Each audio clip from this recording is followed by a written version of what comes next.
Hey guys, how you guys doing? Welcome to the Jump Inside end of the month of April podcast, and today we are talking everything simulator games and whether or not what you guys think of them as well. So if you guys got any ideas of what you guys think, don't forget to mention it in the comments below. Though if you are listening onto our After Podcast radio app, then please just enjoy what you hear. Right, anyway, let's get started. I'm here and I'm joined by Blue Fox. Hello, Blue Fox. Good evening. Blue Fox, tell us who you are and just give us a bit of information about your channel to anyone who doesn't know who you are. Alright, well, I have a small YouTube channel. I talk about video games, video game discussion, video game design, all that kind of sort of content. And well, yeah, I do one video every month because I'm very busy. It's awesome because he does it all in like an Italian/Netherlands accent. It's really good. It's lovely. Check it out. It's really good. Also, we are joined by Lwood. Blue Brothers. Mr. Take it away. Hey guys, it's me, Lwood Productions here, and I would like to thank S Point for letting me on his channel. So I just do a bunch of funny gameplay videos. And so yeah, just check it out. We are almost to 100 subscribers, and yeah, and I have a fine southern accent. And he's Rica. He's prepped that up he's practiced that 7 times already. So yeah. Yes, I have. And last but not least, coming in right at the end, we have the real KAMIZOIDE. Yes, sir, it's the real deal right here. So my channel is mainly about game and content, and not the kind of content you expect. You will see something that you will not see on YouTube. Expect some short, funny gaming videos, of course. And as for my upload schedule, well, expect a video sometime, I guess. That's me. He'll make a video when he wants to. He'll make a video whenever he wants to. And he that's will the do bottom whatever. line, because It's his channel. said so. No touchy his channel. Don't touch his no square. Okay, so basically, everyone, what we're gonna do, we're gonna pitch in some games. We're gonna ask some questions about them, and they're gonna be based on simulator games. And we're gonna go on to the real KAMIZOIDE first, and he's gonna talk about his opinions on what he thinks about simulator games. Yeah. Now hear me out. Now we're all gamers here, right? And we all enjoy different kind of games. Now, mostly for me, I enjoy playing story-based games like many other people, and I play some online games, but I don't a lot because of my bad connection, and I'm too afraid that I might rage and break a controller. These things are very expensive. Anyway. Now, what I'm gonna be talking about today is simulator games, and for me, I have never been to any of these simulator games like Truck Simulator or Flight Simulator. So I've always heard about them, and now I wanna know what's so good about them. Why do people play them? Because they feel like you're doing something that you can see outside of your house, or like you can watch it on TV. Like, what's so fun about driving a truck? That's what I want to know. I mean, I think it's just great on the whole traveling aspect, to be fair. That's just my opinion only. Blue Fox, you have a game prepared as well, don't you? I do, and it's about trucks. It's about trucks, just so happens. Look at that. The southern in me will enjoy that really good. So we're going to try and convince you, KAMIZOIDE, about why a truck simulator is actually really good. So carry on. Yeah. Right, well, I guess the game that I'm playing today is Euro Truck Simulator 2, the sequel. And I've played 100 and more hours or so. I'm not sure if that's too little or too much. Depends on the point of view. But anyways, as the title suggests, it's a game where you drive trucks around Europe. The original game without the DLCs contains Germany, France, and the United Kingdom, and some other smaller countries around like Switzerland and Netherlands. And then with the DLCs, you get Italy, you get the Iberian Peninsula, Scandinavia, Eastern Europe, and every 6 months or so new DLCs are released. And well, the point of the game is quite straightforward. you drive a track around Europe, period. But of course, it's not just that. It's organizing your track company, it's organizing your track itself, so modify it, putting upgrades, bringing different cargoes. So sometimes you have like big loads that require you to drive differently than smaller ones. And of course, well, there is a whole management aspect into that. And the game is simply quite relaxing, to be honest. It's not a game that you play for action. What I usually do when I play, I do that in single player, is that I hear myself a nice podcast like this one, and I drive. And well, I just enjoy my evening. It's a quite relaxing experience, and I've enjoyed all the 100+ hours I've played in it. Well, I actually have a question. Do you need to buy things to enjoy it? So like the expansions or the new trucks, like paid DLC, like do you need to pay for that in order to enjoy your experience in Truck Simulator? Well, I think you don't need it because the game itself, right from the get-go, has already a quite big map. As again, it goes from Germany, UK, Switzerland, and whatnot. So you already have a big experience. And besides, like the tracks themselves within the game are already all available. So the DLCs, like the microtransactions, those are only for like customizable, coloring your track and whatnot. I would say that the DLCs add, of course, interesting locations. So myself, I really like the DLC from Italy because that adds the whole Italian peninsula, and it's very charming and beautiful to roam around it. And well, of course, when the DLCs are released, they're a bit expensive, like I think $20. But then with the time, like after 1 year, it's already goes down to 10 or 5. So it's not too big of a burden. If you of course want to play with a whole steering wheel, then of course that's going to be a bit more expensive. I do not personally, I play with controller. But of course, if you want to have the full immersion experience, then I suppose that you have to cash in those $50, $100. What do you? What makes these games, like in your opinion, unique? You know? Yeah. Well, Euro Truck Simulator is unique in the sense that its scope is relaxation. Like it literally has no action, no story, no characters, no side quests, not anything. It's just driving a track. So it could sound like a simple premise, and it is.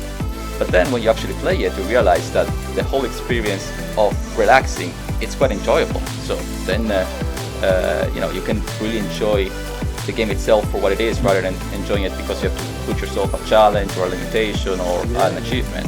There are a lot of relaxing games, of course, like Animal Crossing, for instance.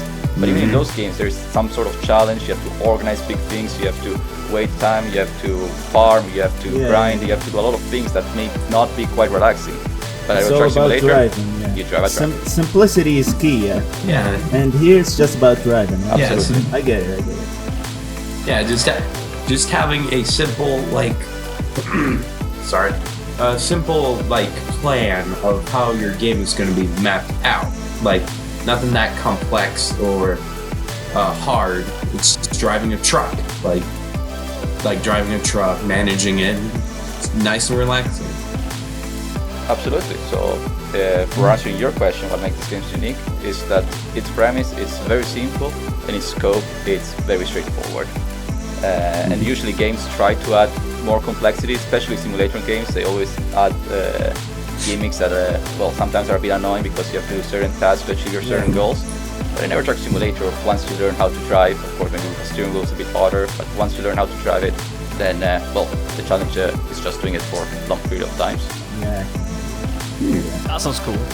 I want to just add in there that the best part about like simulator games in total for me, as he was just describing that just then, is the fact that I find in a lot of simulator games, the one thing that's different about simulator games from RPGs, stories, or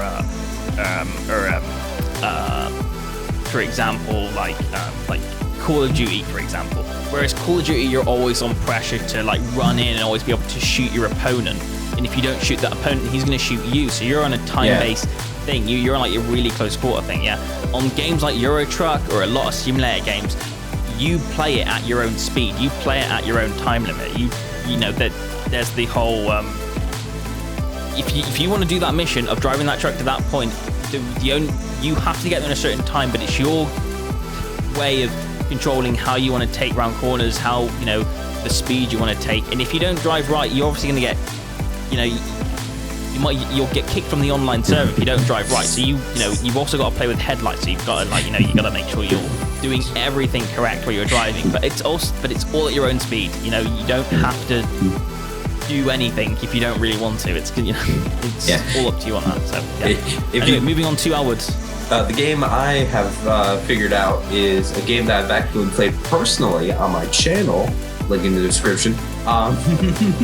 Self-promotion is Minecraft, and you're probably you know, it's just a simple game where you mine wood and gather supplies and mining to build houses and kill creatures that could eat you, or that could ruin your game time. But I find it very very calming in the Minecraft world, just building things in my own two hands. Like, it just gives me a sense of serenity. I mean, of course, there's like surprises like creepers and zombies, but I kind of feel like it keeps you on your toes instead of just letting you like wander around aimlessly, you know? All right. Now I've got a question for you. Now I know nothing about Minecraft, but is it like a simulator game, or does it count as a simulator game? I would probably say yes. It's a sly one. Yeah, it's a sneak. It's a sneak. It's slims. It's kind of like Die Hard being a Christmas movie. It's kind of like Die Hard being a Christmas movie. Like, it's not all about a Christmas movie. Yeah, it takes place during Christmas. It's a Christmas movie. Don't at me at the comments. Like, seriously. All right. But that's an interesting way to describe Minecraft. It's the Die Hard of... Is the Die Hard of games. Christmas.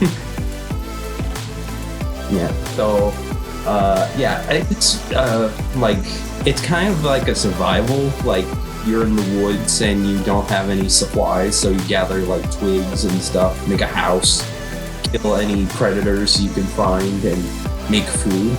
I kind of feel like Minecraft exemplifies that, but it kind of doesn't. Like, it really accentuates the sense of survival.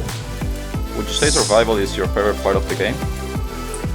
Yeah, but I also really like creative mode, like building huge monuments or huge houses, and just playing around with my friends. Whenever I hear about, I know that Minecraft can whenever I hear about Minecraft, I always hear about the buildings. You know, you see many people building like gigantic houses, like a Millennium Falcon. Yeah.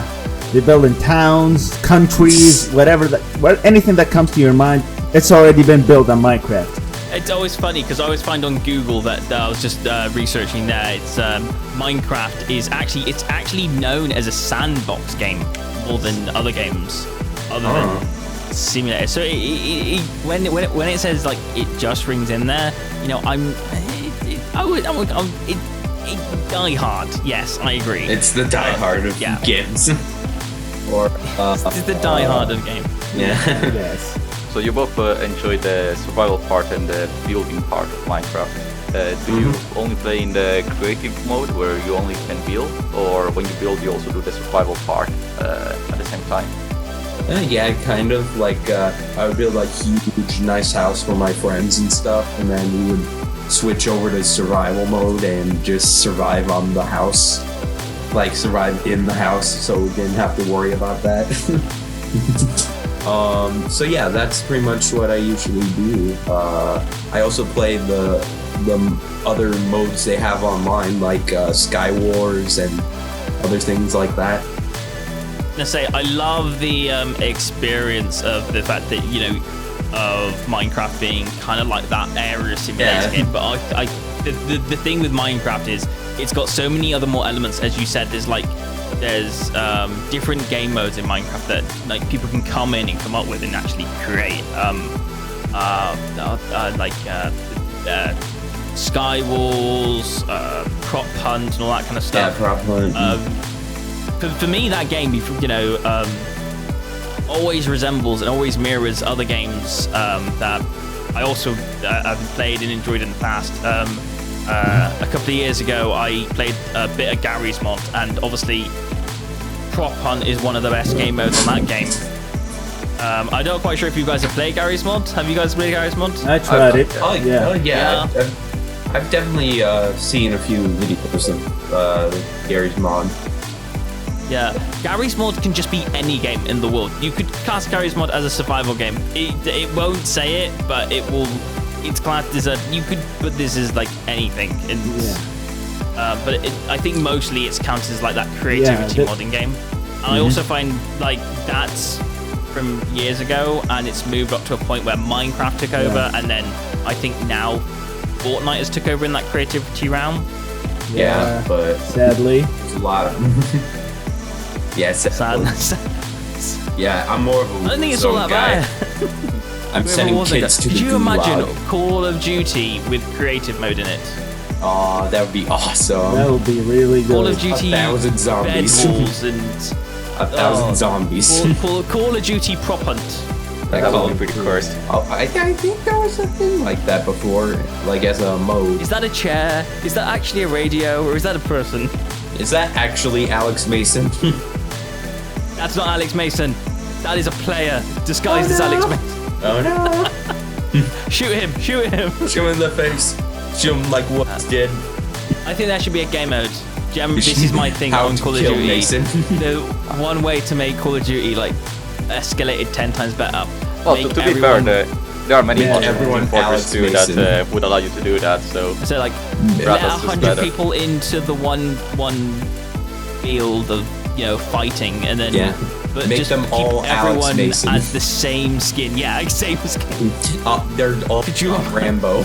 beautiful. John Rambo. They're all Captain Price. Why don't they like do like imagine a prop hunt battle royal? Like I think that could work. Imagine, imagine 5 players hunting down 100 other 100 props. I think. I think it might work, depending on the space that this is. This is a prop. This is a. And this is a. You'd be self-conscious. You'd never trust a tree again. Yeah. Never trust those trees. That could be bad. I don't know how we got to this topic. That's how this podcast works. This is how this podcast works. We have a plan, and then we get way off track. Yeah. And then we just We're talking about fly off the simulator games, and rails. then way off track. Yeah, here's a DeLorean. An attempt was made.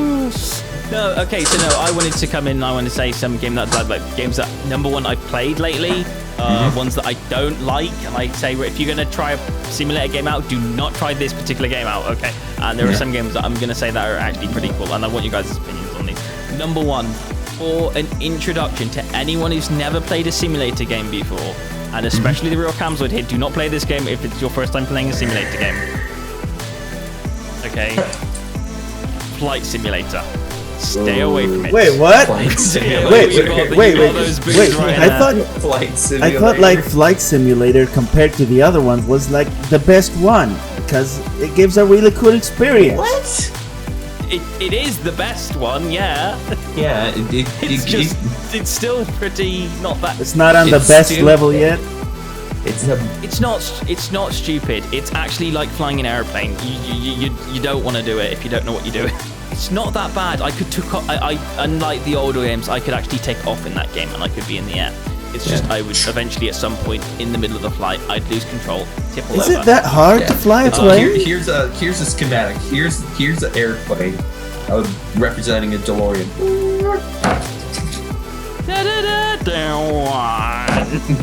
That's the reason why I stay on the truck, the Euro Truck Simulator. In that game, you don't fly. My keyboard, no. Generally though, like if you do want a really good experience in games like maybe like I'm not gonna say train, but if you're a truck sim or a driving simulator or inside flight simulator, use a joystick. Like they're built for those types of controls. it's better than using a controller or a keyboard. Yes, because, definitely. You know, it's flight. You're Wow, using man, it. you're really making it sound like Flight simulator is much harder than flying a real plane. Controls. There's a reason why people that are really invested into truck sim have big, massive screens around them and a steering wheel right there. It's because it's easier to drive a truck when you're actually driving a truck. Because it feels like you're really driving a truck at all. Guys, the real way to play plane simulator is if you add motion controls. Nintendo, get on that. I don't know if any of you guys have thought about this. You know when you're like flying a plane and then you play GTA. I mean, you play GTA. You know when you're flying a plane and you hit the ground and it explodes. What is that? Yeah, I don't know why I said that in that way. But you know when you fly a plane on GTA with like an Xbox controller, do you ever wonder why are cars and planes and trains are all not using Xbox controllers? I've always wondered this. Like, could you imagine if you just got in a car and just like the controller popped out and just like... Oh yeah, the steering wheel was replaced. It would be really cool, wouldn't it? Just imagine a car controlled by a remote control, like a gas-powered car, controlled by a remote control. I mean, it's probably dangerous, especially dangerous.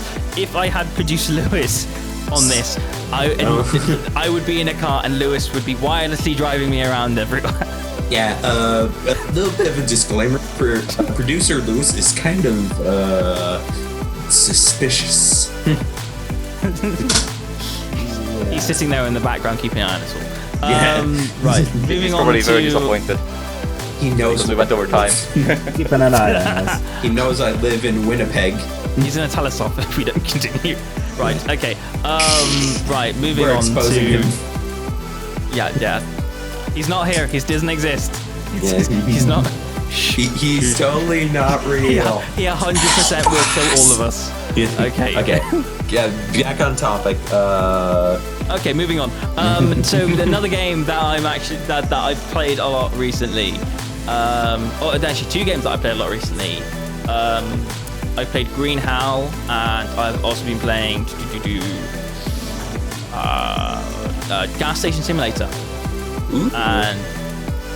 And they both have something very unique about them. I'm sorry. What's so unique about Gas Station Simulator? I gotta know, man. Yeah, good point.